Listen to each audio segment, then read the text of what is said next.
అందరికీ నమస్తే. తదుపరి చిన్న సమాచారం వీడియోకి స్వాగతం.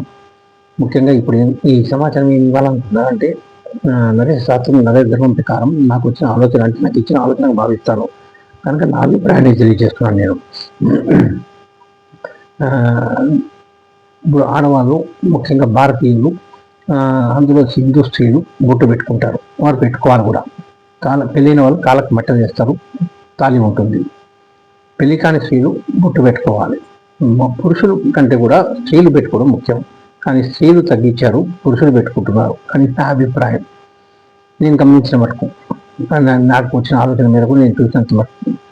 కనుక నేనేం చెప్తున్నానంటే, పెళ్ళైన స్త్రీలు తాళి కనపడనివ్వకూడదు. తాళి పవిత్రమైనది, అది లోపటే ఉండాలి, బయటికి కనపడకూడదండి. కొంతమంది బయటకు వేసుకొని తిరుగుతుంటారు, నేను గమనించాను, చూశాను.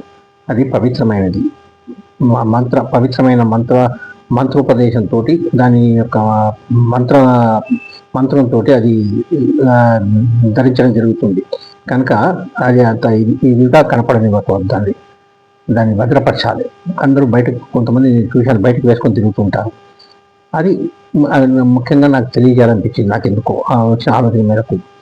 అట్లనే కాళ్ళకు మెట్టలు కనపడనివ్వండి, అది తీసేస్తున్నారు, ఇది కనపడేస్తున్నారు, తాళి మెట్టలు తీసేస్తున్నారు. అది ఏదన్నా ఇబ్బంది ఉంటే శారీరకంగా అది పర్వాలేదు, మినాయింపు, కానీ మామూలుగా అయితే కాదని 90% మామూలుగా తెలియజేస్తున్నాం.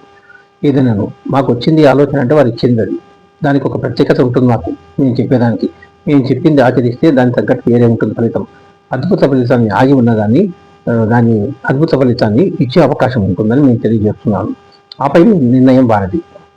అట్లనే పురుషులు ఎన్నో పవిత్రాన్ని కనపడనివ్వకూడదు, అది లోపల, అది కూడా పవిత్రమైనది, పవిత్రమైన మంత్రంతో దాన్ని చేయడం జరుగుతుంది. కాబట్టి ముఖ్యంగా దాన్ని కనపడనివ్వకపోతే లోపటే ఉంటే అది మెరుగని నా అభిప్రాయంగా తెలియజేస్తున్నాను. ఎందుకు ఈ సమాచారం ఇవ్వాలనిపించింది నాకు. ఈ రెండింటి తాలిబొట్టు గురించి కనపడనివ్వకూడదు, ఎన్నో పవిత్రం కూడా కనపడనివ్వకూడదని నా యొక్క అభిప్రాయంగా తెలియజేస్తున్నాను. నిర్ణయం మీది, అవతల వాళ్ళది.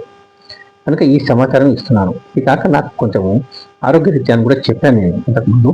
కనుక నాకు జలుబుది, డస్ట్ ఎలర్జీ, కాబట్టి అది కాక స్టమక్ చూపించింది గత ఈ వారం 15 రోజుల్లోనే. కనుక ఇప్పుడు కంటిది కూడా చూపించింది, కంటి డాక్టర్ని కలిసి రావాల్సి వచ్చింది. ఐ డ్రాప్స్ చేసుకుంటున్నాను.